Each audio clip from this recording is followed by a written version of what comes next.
Good evening from Swansea wrestling fans. I'm your host Ben Allison and you are listening to Wrestling Republic's daily broadcast, your one-stop shop for professional wrestling insight, news and reviews on a daily basis. It's Wednesday and you know what that means. It's AEW Dynamite tonight, and this is usually where I say, and there's a stacked card, so we have lots to talk about. Apart from there isn't much, but on this show, we certainly do have a lot to talk about today, because we're also going to be talking about the fact that Roman Reigns has now been Universal Champion for 3 years, and of course, giving you guys the latest update on the entire CM Punk Jack Perry situation. But firstly, let me introduce the panel. Firstly, the co-host of the show, Clark Taylor. How are things, Clark? What's going on? I'm stoked to be back once again. Wednesday, August 30th. We're getting ready for my birthday. We're getting ready for All Out. I don't care how much they announce for tonight. I'm still stoked to see what happens because they're going to have to fill this card somehow. And I think they will. Yeah. I think they will.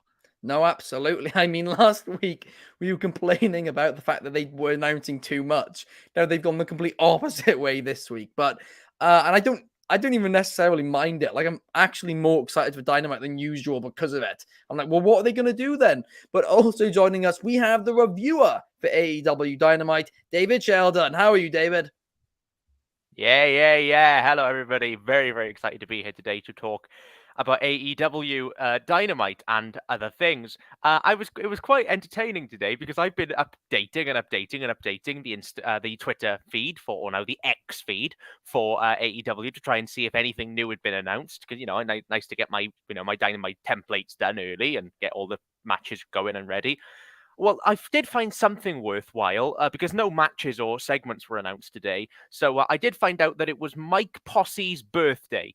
So, happy birthday, Mike, from everybody here at Wrestling Republic. I've got no idea who you are, but happy birthday, and I hope you have a lovely celebration. A Dynamite's happening as well.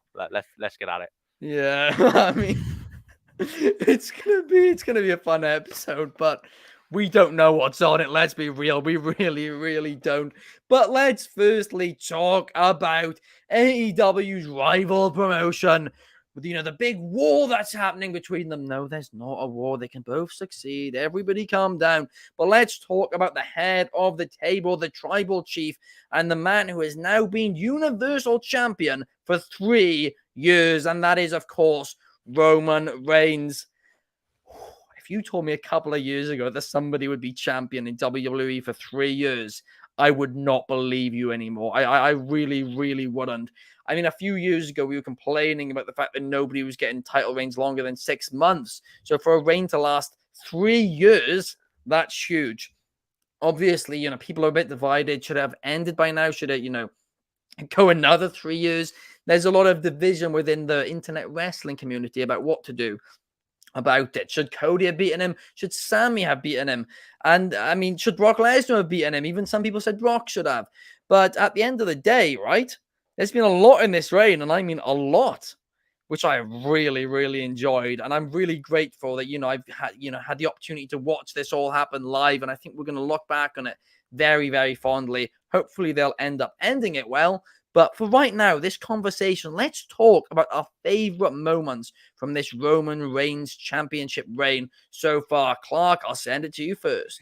I mean, honestly, I hate to be this guy because I've enjoyed a lot of this reign. I've enjoyed a lot of the bloodline segments week to week. I've enjoyed a lot of the matches. I enjoyed the way it all came together. It's Sami Zayn being a highlight of it. But if I have to pick one, the rug being pulled out from everyone. Night 2, Mania, WrestleMania 39. I was there in the crowd. Everybody and their mother had Cody Rhodes winning. It was finished the story. They sold a bazillion t-shirts and they sold them anyway. But they didn't finish the story, did they? Nope. And that moment was iconic. I'll never forget it. It sucked the wind out of a building in a way that is just hard to quantify. It's really cool to see a crowd moved that deeply about professional wrestling in 2023. And I think we almost undervalued that moment because a lot of people got emotionally tied up in being sad about the loss. And it was really about what was accomplished that night was outstanding for a main event of Mania, where I mean everyone in that building, not everyone literally, but just such a large portion of the audience was so confident it was going to go one way, and it looked so close so many times. And then the rabbit out of the hat, the rug out from under, Solo with the spike, ball game. I'll never forget it. It was great. In the words of Alfred from Batman, some men just want to watch the world burn, and that is clearly Clark. Honestly, I remember that night. You were trying so hard to just not smile, and you saw that he retained. I mean, Chaos was loving it too. I was tickled.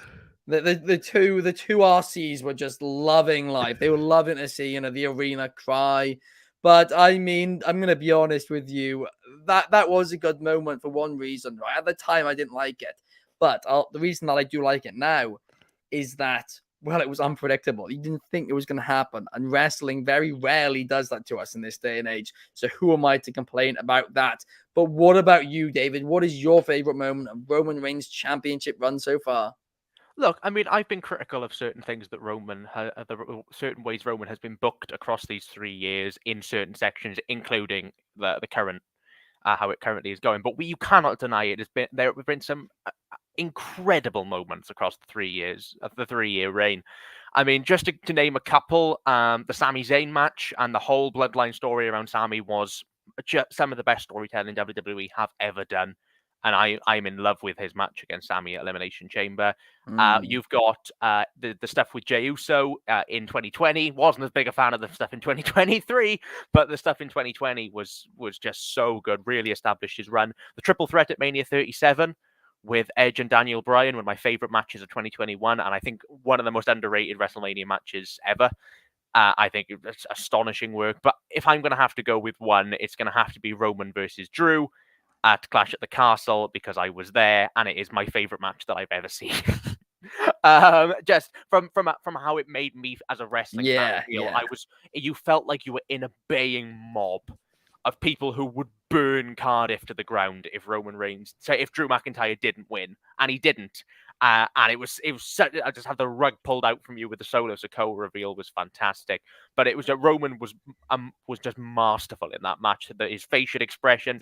I'll never forget a look that Roman gave in that match when he realized that the crowd were against him, and realized that he had no bloodline, that he had, and that he was in a hostile territory. And the look of panic in his eyes is one of the best pieces of acting I've ever seen in a wrestling match.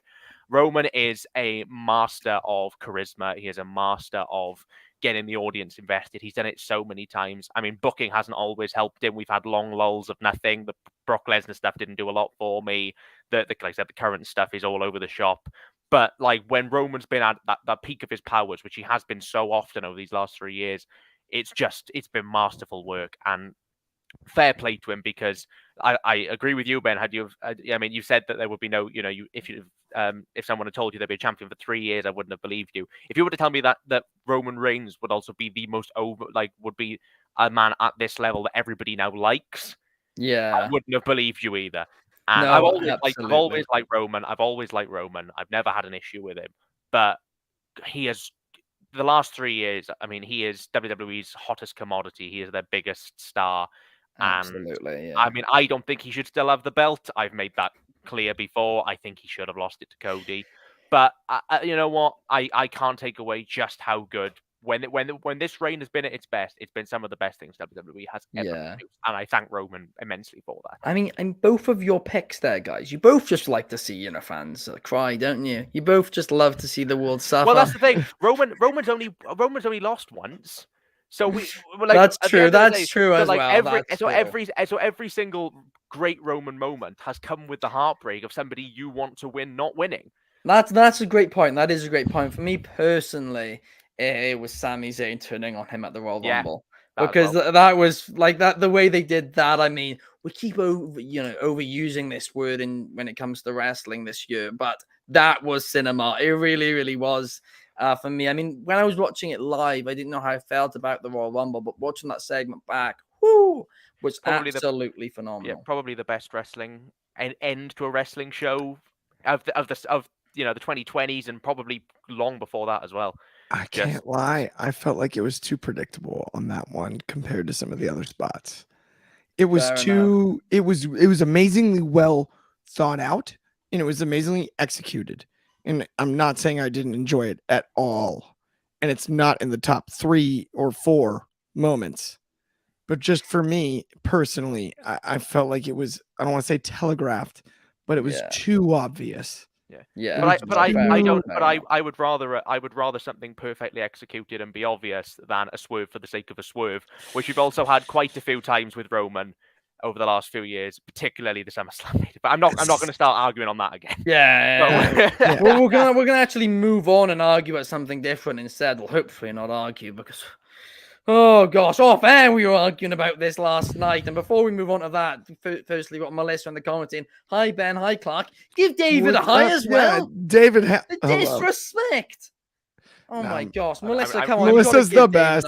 She says hi to everyone. I'm gonna go and cry now. Sorry. I'll defend Melissa here. I believe Melissa meant. She's my girlfriend, and I'm not even defending her in this situation. I've got Melissa's back. What's up, Melissa? But we've also got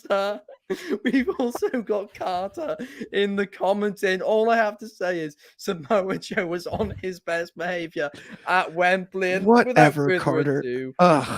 Let's just get straight. Let's start handing out behavior grades. Let's get into this entire All In situation. I don't even want to talk about this. I really don't. There's so much good going on in wrestling. Do we have to talk about it? I guess it's our job. So yeah, okay. For those of you guys who've lived under a rock, CM Punk, before his match at All In, him and Jungle Boy had a bit of a confrontation. And this came from a few weeks ago. CM Punk allegedly stopped Jungle Boy from using real glass in a match on Collision. So then, when he used real glass, well, it was actually shatterproof glass, but whatever, on All In this weekend, well, Jungle Boy went to the camera and kind of made a reference about that, saying, cry me a river. I used real glass. Jungle Boy then went backstage. CM Punk allegedly got in his face, said, do you have a problem with me? Jungle Boy said, did you hear out there? Did you hear what I said out there? The two may or may not have. We actually know they got physical. We don't know the extent of it. Every single thing is just every source is contradicting each other. What actually happened, we don't know. Now, one source which I do trust is Sports Illustrated. And according to Sports Illustrated, both Jack Perry and CM Punk have been suspended from All Elite Wrestling. Now, that might mean that CM Punk is off All Out, which is, of course, the Chicago show happening this Sunday. It would also mean that he's off this week's episode of Collision. So there's a lot of factors at play here. From Punk's perspective, there's also, rumors and all of that going around that perhaps there was some issues with his travel arrangements. And I'm going to be honest with you. I said it on the show the other day. I said it on the Instagram yesterday, but I'll say it again right now. One of his favorite opponents ever is Samoa Joe. He just faced Samoa Joe in a very good match in front of 80,000 people at a sold-out Wembley Stadium, right? I think he's causing so much, well, not necessarily causing so much chaos, but he's involved in so much chaos right now that I think perhaps it's best for everybody if he does hang up the boots. I really do think so. I think business-wise for AEW, he's a huge asset, but literally every single week, we're hearing a new story, right, about, him not getting along with somebody or somebody not getting along with him. Maybe these are his fault, maybe they aren't. But the common factor in all of them isn't the Elite. It's not Jungle Boy. It's not any of these other names. It's CM Punk. And when you're having this many issues with this many people, well, maybe you have to look in the mirror and say to yourself, maybe I'm the problem. But David, I'll pass this to you first. What's your thoughts on all this, this situation? Do you think that maybe it's time for just CM Punk to, hang up his boots? Must I talk about it? Must I? Look, I've put together a list of things I would rather do than talk about CM Punk and Jack Perry this week. So if you'll just allow me a minute to read them out. I have pluck individual blades of grass with tweezers. Watch Friends without the laughter track. Watch Tyrus versus EC3 again. Watch the Emoji Movie, the Garbage Pail Kids, and all 3 Fred movies on a 24-hour loop. Listen to Jim Cornette, Val Venus, Vince Russo, and Ignacio chat wrestling. Support England at this year's Rugby World Cup. Boo! Revive Heroes of Wrestling. And watch a Jared Leto film. Thank you very much. Now on to this nonsense. Right. I went to All In on Sunday. Ben did as well. We had a wonderful time. Why have we got to talk about this?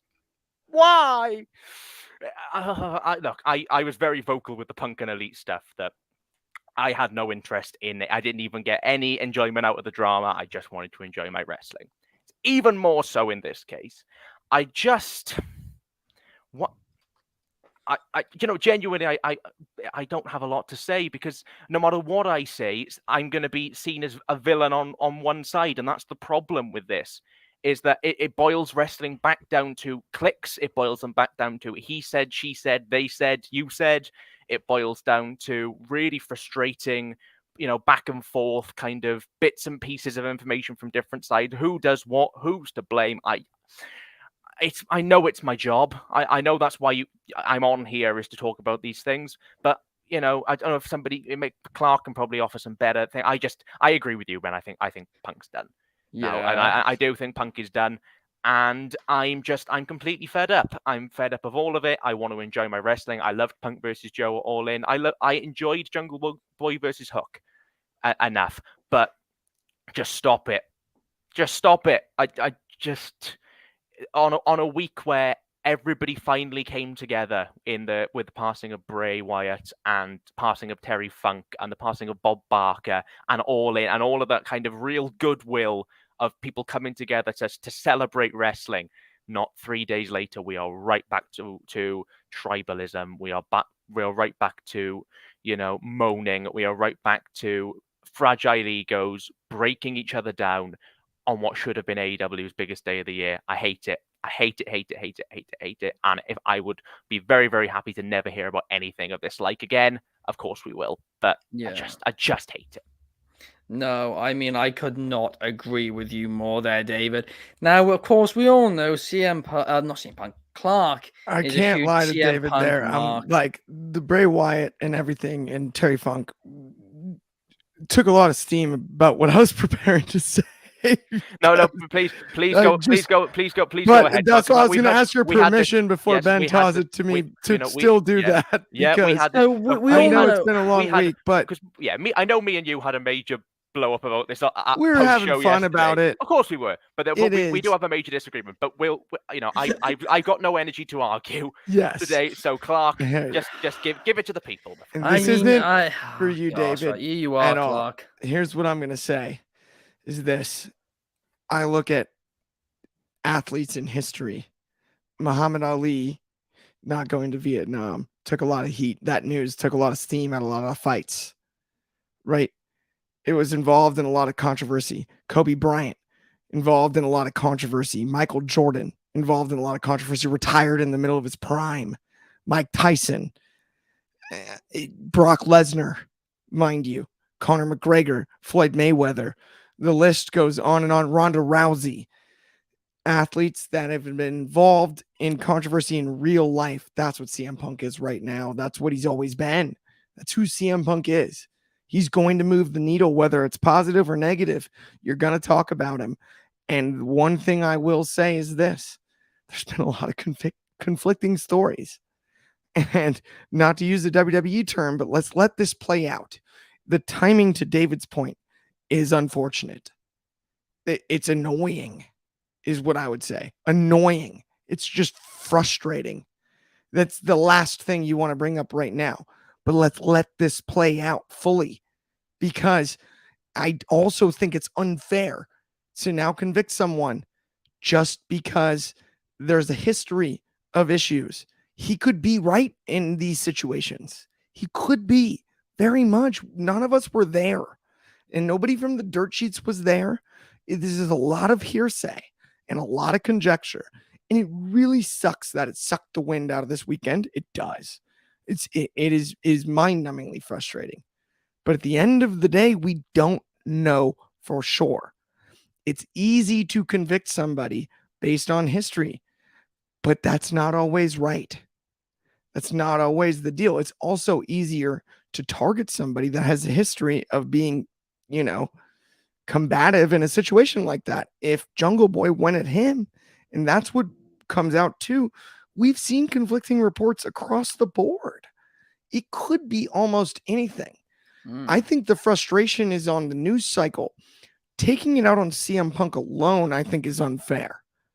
It's unfair to him because it's, and I did the example yesterday. You crumple up a $20 bill, right? And ask anybody if they want $20, they still want it. Because CM Punk's still valuable. He is. And he's still important to wrestling, and he's still talented, and he's still incredible bell to bell on the mic. When he's firing on all cylinders, all eyes are on the product. They are. He is a draw, for lack of a better term. Simply put, of course he is. He is. And I think to not be able to hear his side, and maybe not even understand his side, is hard for me, because it's easy to just make someone the bad guy because we have a distraction from a week that should have been bigger than just that, because we have these two tragedies followed by a world altering wrestling event overseas at Wembley Stadium, 81,000, all of that. It is a shame that the narrative is Punk, but at the end of the day, I think we gotta see what the real deal is. Yeah.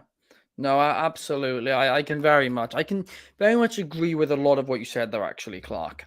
Some of the comparisons you made earlier on, I'm like, I don't know if I can see them, but I do agree that people cannot just, straight up, convict Punk of this. The two things I will add to it is, Tony Khan was, according to all the sources, agree on one thing, and that was Tony Khan was in that room with them. Tony Khan has suspended both of them. I do not think Punk's innocent if they were both suspended. I think they were both guilty. And the other point is, again, it's his name in every story. Like, how in this situation, when I first heard this situation, I thought Punk was actually in the right in it. But it's his name every single time. He's the one common factor. I don't necessarily know about that, because it is not that his name is so big that he's the one that you would report on if there's drama. Are we sure that there's not lower level drama? The lower level drama was reported last year. Go back to Big Swole, right? Like, there's been other drama. It's not just all that was reported though at the time. It was reported, but on a smaller scale, right? Not mainstream. Well, of course, that's true, because Punk's yes, you're right on that. CM Punk is CM Punk. Yes, you're undoubtedly right on that. And that, to me, I feel like exacerbates the reports, no matter the level, because at the end of the day, if Sports Illustrated says that CM Punk did something wrong, then the eyeball is on it. Now all of a sudden you're seeing opinions across the internet, whether it be the artist formerly known as Twitter, x.com, Instagram, no matter where it is, it's going to be, more casual fans actually reporting, given that it's been through the mainstream media cycle. Yeah. And I think that's unique to this event because of the size and the magnitude of this event. Wembley, yeah. You're bang on. You are bang on that. I mean, the only other come back to what you said is, if it was a crumpled up £20 note, would you still take it? Or would you still take it knowing that if you didn't take it, where you could get $100 note later on? But from who? Well, listen, if he's holding the a happy company. Yeah, if CM Punk's holding people back from, doing their best work, and he's holding the company back from, good promotions and all of that, then who knows? Maybe they could make more money without him. I don't want to extend the chat, but where does he have the power to hold anyone back? The Elite have confirmed. Is AEW? The Elite have confirmed this week they almost left AEW. Is AEW in mainstream news though without CM Punk this week? That's also a great point. Well, it would be because of Wembley. It would be. Yes, they are. No, it would be. Wembley's a bigger draw than CM Punk. Wembley's a bigger draw than Very, very few And people at are the a bigger moment, draw than I Wembley. actually think I think Punk's involvement there has probably made things worse from a mainstream perspective. Because if your mainstream coverage coming out is not 81,000 people appeared on All In, but one of your biggest stars backstage got into a fight and choked somebody out. I don't think that reflects well on the company. It's the same thing as Brawl Out. Whether Punk had legitimate grievances or not is a different question. The fact is, he went out there and that was the talking point. That was what dominated that weekend. It's true. No, none of these sites the headline isn't AEW pack out Wembley Stadium. It's that a backstage thing happened in AEW. We're also though in the combat sports business, and from but a it's building also the perspective, entertainment. It's also the entertainment business. You look at Zab Judah and Floyd Mayweather, the brawl in the ring. Like, who didn't want to see that fight again? Who didn't want to see after Tyson Holyfield? That's different than combat sports. It's entertainment as well. It's a mix between real fighting. No, but it's a mix between real fighting and like a TV show. But I think the entertainment value is there. What's going to happen? Yeah. Is there too. It's EastEnders with a lot of high testosterone. That's how I like to refer to that. Quote that and put it on the put it on the Instagram but I mean, page. Wrestling is EastEnders. It's like, I don't get that. No, we do. That's enough. But while Clark watches some British soaps, let's move on and let's talk about. Actually, before that, we need to go back to the comment section because we left it, and there's been a few more since then. Firstly, Carter doesn't think that CM Punk should retire just yet. Instead, he needs a one night stay in the clutch. Go Carter. That's the comment of the day. And Melissa saying hi to David, and also saying, David, you're funny as well. Over with Melissa. Wait. She's backtracking now. She didn't say hi, so now all the compliments are coming out. In all seriousness, thank you. Actually, now she's saying she's with Clark just because he's disagreeing with me. Let's go, Melissa. Oh well, let's move on and let's talk about the AEW Women's Division. Let's talk about Saraya because, of course, she won the AEW Women's Championship in front of a packed-out 80K fans in Wembley Stadium in her home country. What a moment it was. We Will Rock You was playing. It was fantastic. Loved every bit of it. I said go in and I didn't think she was going to win it. Well, I was wrong, and I'm glad I am wrong. Perfect moment for it to happen. Really, really was. Of course, her and Toni Storm during that match, well, she kind of turned on Toni Storm because she thought, Toni Storm had disrespected her family. And then they did all of that. And on social media this week, Saraya said, she commented on Toni Storm's photo saying, are you ready to apologize? So clearly it's not a, full-on turn. They clearly can, mend that bridge. But will that be the case? Are we heading towards Saraya versus Toni Storm at All Out? Or is Shida going to get her rematch? I mean, she technically, is owed it. Perhaps that will be the case. Maybe it'll be a triple threat. Who knows? But I'll pass this to Clark. Clark, what do you think is going to happen? And what do you think's next for Saraya coming out of All In? This definitely feels like it's going to lead to a Saraya versus Toni Storm match at All Out. I would assume the Shida rematch is a great point, but come on, it's the Good Doctor. It's all about the Good Doctor. It's all about Dr. Britt, and I think we need Baker versus Saraya at All Out would be awesome. Well, she's not just lost, and she's lost her last 3 title matches. Fine, she just netted that. She netted the stomp though when it mattered the most. Cost Toni the match. So let's get Dr. Britt in the match, and then we finally set up for Mercedes Moné's debut at the top of the stage at All Out. Mercedes Moné is All Elite. It's happening on Sunday. There are 3 things certain in life. Actually, 4 things. There are 4 things certain in life. Death, taxes, Clark being a CM Punk mark, and Clark being a Britt Baker mark.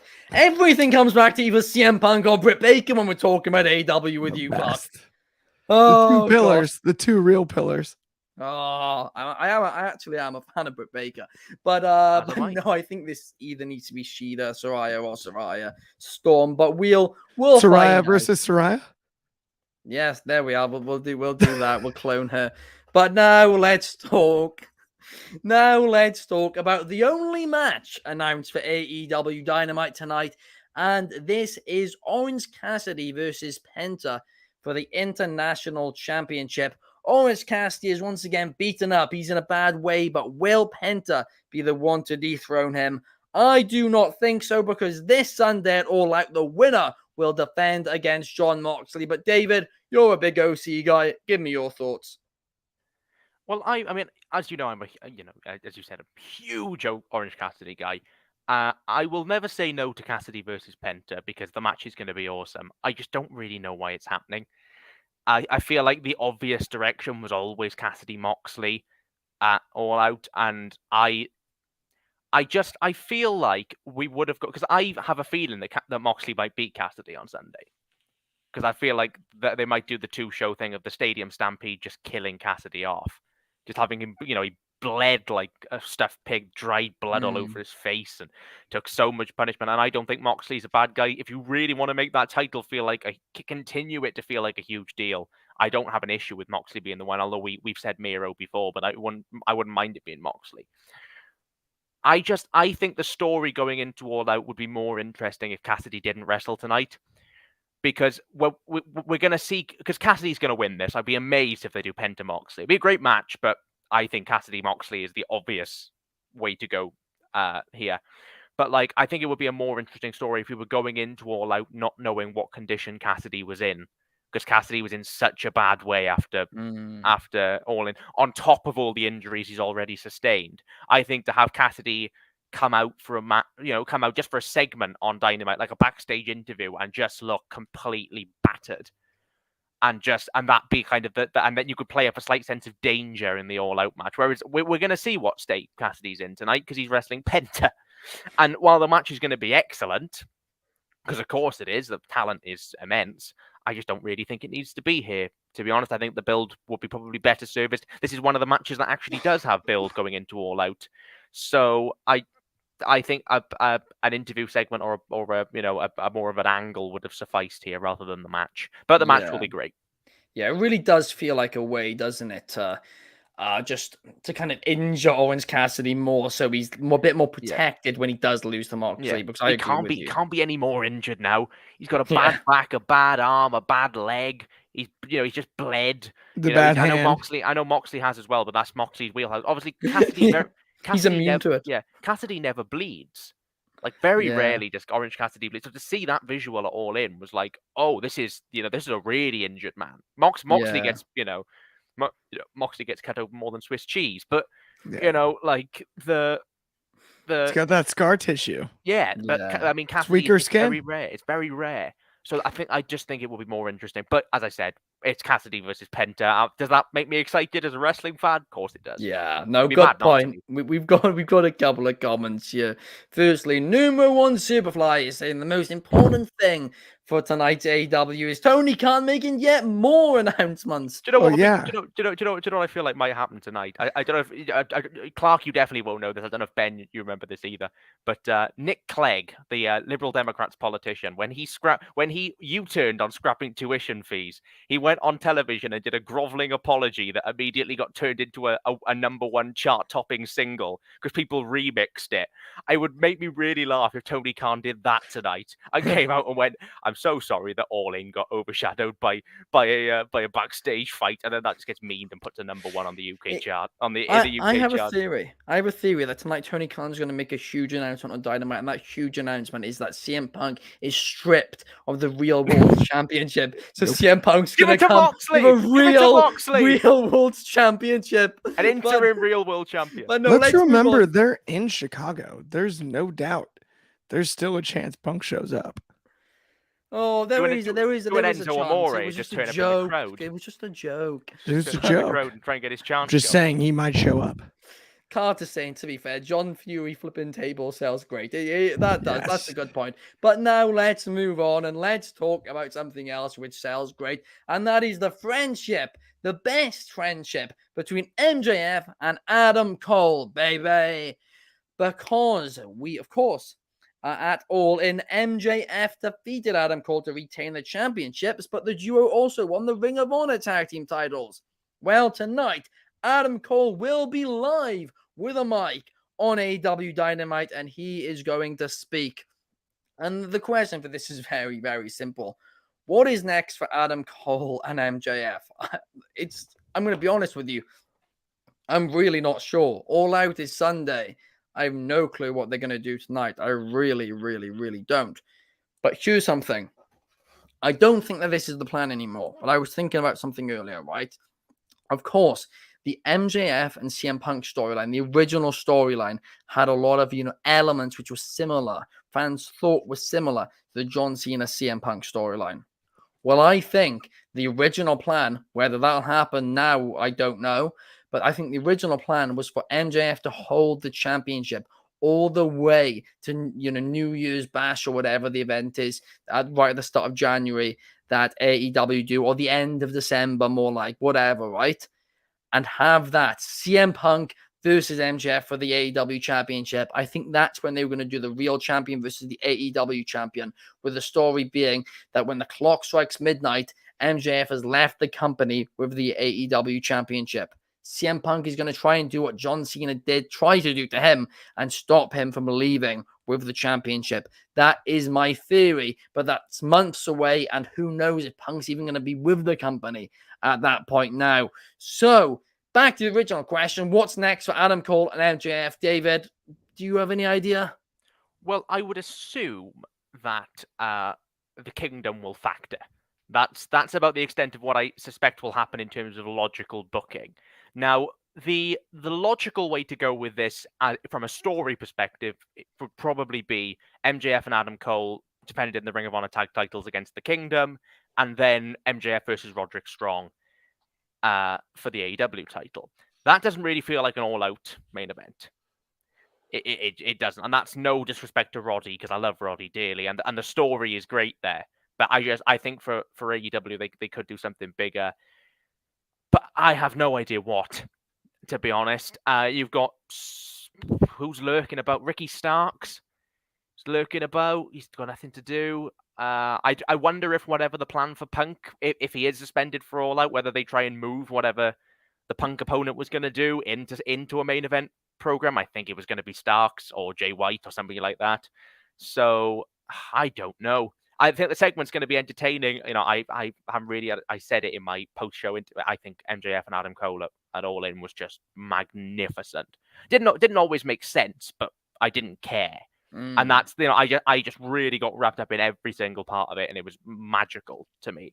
So I'm gonna say what I said about the Bloodline when I was fully confident in the Bloodline story a few weeks ago, a month or two ago, where I just said, I'm going to try not to speculate on what Cole says tonight. I'm just going to let them do it, because I think whatever they do will be infinitely more interesting than anything I've come up with, because they've built that level of trust and they built that level of faith. So I have no idea what they're going to do. The only thing I can think is Roddy and the Kingdom, but I don't know how that will involve. Interesting, it's only Adam Cole scheduled to speak and not Better Than You Baby scheduled to speak, which makes me even more think it could even be Cole versus Roderick Strong. Oh, that could be the match. But then what do you do with MJF? You can't not have your world champion on All Out. Yeah. So I'm going to leave it to them. They let them come up with something far more interesting than what I can predict. But I'm a huge fan of this storyline. I have been since day one. I thought the match at All In was magnificent. Sell me something great, lads. I had just had a thought, right? Maybe they do the Ring of Honor tag team match, which you pitched, David. Maybe MJF doesn't defend his AEW championship, and maybe they have the women's title main event at pay-per-view instead. Because obviously there's been a lot of criticism lately over the women's division. So I feel like that's maybe, or perhaps tonight, maybe Mercedes Moné really is cleared, and the direction for all out isn't actually Saraya versus Toni Storm or Saraya versus Shida. It's Saraya versus Mercedes Moné for the championship, and maybe Toni Storm screws Saraya or something like that. I don't know, But I have a feeling maybe it won't be the AEW Championship main eventing. But Clark, you're going to be at the event. What is your prediction for what is next for Adam Cole and MJF? I hear so many of David's concerns, and I'm in agreement. It makes me nervous. There's not a lot of directions you can go. I think the only thing that I could think of that's a solution is like a legitimate multi-man match where we're looking at more like a 4-way.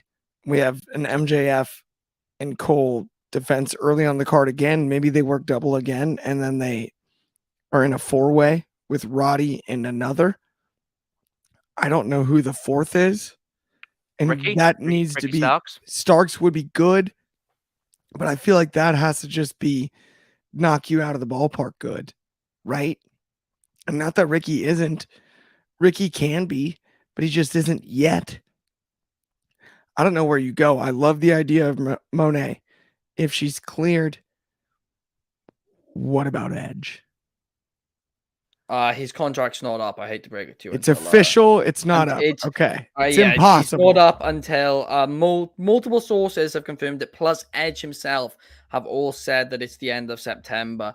And I feel like if that was false, WWE would have put something out to stop. End of August would have been delightful for that call, but that's not the point. Edge would have been nice, but I mean, CM Punk is the name right there in Chicago, or I guess Omega, despite the loss this week, somebody like that to just who are we going to put on the poster is what I'm concerned about. Will Ospreay? I just thought Ospreay. That Ben, that was exactly where I was going to go next. Was Ospreay would be an amazing name to insert into this equation, even if it's just for one run, short one here. Just one-on-one Ospreay MJF, I wouldn't have a problem with. Forget the 4-man match. Yeah. But I don't mind the 4-man if it is Ospreay, MJF, Adam Cole, and Roddy Strong. That could be pretty crazy. My only issue with it is how many title shots are we giving MJ? Are we giving Adam Cole when he's I mean, he only has one that he's lost, but he just lost. Yeah, I suspect that that Adam Cole's next title defense will be down the line. I think they will have another one, but I don't think it's going to be this soon because I think they're going to try and keep the friendship. Obviously, the reason they survived All In, I feel like this is going to be a way to keep the friendship going for a while. And I don't think that putting Adam Cole back in, we've exhausted the will Adam Cole turn on MJF story in All In. That was what got us emotionally invested. To do it again, which is what you kind of have to do in a match where MJF has to fight Adam Cole. You just get tired. I think. What about Kenny? But I think if you're going to do MJF, you can't do MJF and Kenny with 1 week's build. They've never wrestled, as far as I'm aware. I know. So you can build Kenny and MJF to be the huge. No, it'd have to be Ospreay, I think. But then again, Ospreay MJF you can build massively as well. So it's at least he's not with the company, so at least now, so you can. It would really annoy Kobe. Goldberg, which would be fun. That was a joke. Kobe it would be a non-contracted talent. For the world title. They booked themselves in a corner to do 2 shows in 2 weeks, and the fact they're doing this yearly now it's going to be a struggle for them. Do you feel like there's a possibility that whatever happened with Punk and Jungle Boy, if they both are suspended, might have thrown a massive spanner in a plan that we don't know about, or is it just a case that it could have? I mean, everybody was saying title versus title, but like I said, I think that's happening in December. Yeah. Well, all I'll say is this, right? Remember last week we talked about Dynamite being too stacked, and I spent the whole show complaining, and Clark said, "Well, let it play out," and he was right. He was right. It was a great show. I love Dynamite. David, I really appreciate that. You were right. This is the case of, we can sit here and speculate all day. They've obviously got a plan. So maybe it's just a case of let's see what the plan is, and then tomorrow on the daily, you, Clark, and Anthony, and whoever's on, if it's rubbish, can rip it to pieces. But for the time being, I'm optimistic, and I think whatever they do will be interesting. Absolutely. I'm with you on that. And like I said, honestly, I'm kind of more excited for Dynamite tonight because there's not much announced because it's unpredictable, and I Something like can that. happen. I really, And really they're do. in Now Arena in Chicago, the site of Oh, the he's gonna original bring up All CM In. Punk It's again, really David. cool. No, but it's really cool. No, this isn't about Punk. This has nothing to do with Punk. The original All In was in Now Arena in Hoffman Estates, Chicago. Yeah. Right. And so it's really cool to me that they're doing the Dynamite immediately following the All In at Wembley. Yeah. In that same arena. Yes, great point. And so Great you point know about- they've got to have I'm something gonna up have to their wrap sleeve. up the show, guys, because we're over time. But guys, thank you so much for joining us. If you're on YouTube, please like and subscribe. If you're on Spotify, then give us a 5 stars. And if you're watching on Twitch, a follow is very much appreciated. We will be back at the slightly later start time tomorrow of 11 p.m. UK, 6 p.m. Eastern, and 3 p.m. Pacific for Throwback Thursday. Thank you guys so much. Thank you, Clark. Thank you, David. And we will see you guys tomorrow.